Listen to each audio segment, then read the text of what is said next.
Coba lihat ini. Jijik nggak? Pusing nggak? Kelasnya tuh panjang banget sampai perlu scroll 3 kali buat nemu ujungnya. Orang bilang Tailwind itu bikin HTML jadi kotor. Dan ya, mereka benar. Tapi pertanyaannya, kalau emang sejelek itu, kenapa framework raksasa kayak Next.js malah nge-push ini jadi default?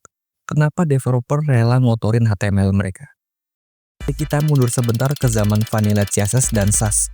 Masalah terbesar nulis CSS itu bukan soal margin atau padding. Masalah terbesarnya adalah ngasih nama. Lu mau styling sebuah kartu, lu namain apa? Card, oke. Terus judul di dalamnya? Card title, oke. Terus kalau kartu ini ada di halaman dashboard tapi warnanya beda dikit gimana tuh? Tanpa sadar, lu ngabisin 50% waktu coding lu cuma buat mikirin nama variabel yang sebenarnya tuh nggak penting. Dan yang lebih parah adalah the fear of deleting.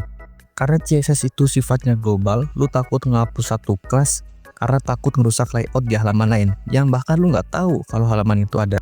Akhirnya, file CSS lu cuma nambah terus, makin bengkak dan nggak ada yang berani nyentuh. Disinilah sisi gelap Tailwind berubah jadi kekuatan super. Tailwind mengorbankan kebersihan HTML demi satu hal, yaitu kecepatan. Saat lu pakai Tailwind, lu nggak perlu pindah file. Otak lu nggak perlu switch kontak dari struktur HTML ke style CSS. Lu tetap di satu file, nulis UI. Hasilnya langsung kelihatan. Masalah styling dan struktur ada di tempat yang sama. Kalau lu mau hapus toggle-nya, lu hapus HTML-nya. Dan stylenya pun ikut kehapus. Nggak ada lagi sisa kode CSS mati yang jadi hantu di project lu. Ini yang bikin lu masuk ke flow state. Lu fokus ngembangin produk, bukan ngurusin hierarki CSS. Terus gimana soal HTML yang kotor tadi? Jawaban simpelnya adalah komponen. Kita hidup di era React, Vue, Svelte, dan XJS. Kita nggak nulis HTML mentah lagi, kita nulisnya komponen. Kalau lu ngerasa kelas lu kepanjangan dan diulang-ulang, itu bukan salah Tailwind. Itu tandanya lu males bikin komponen. Bungkus kode reward itu ke dalam satu komponen button atau car, dan kode utama lu langsung bersih lagi. Prinsip don't repeat yourself itu berlaku buat logic dan komponen, bukan buat nama kelas CSS.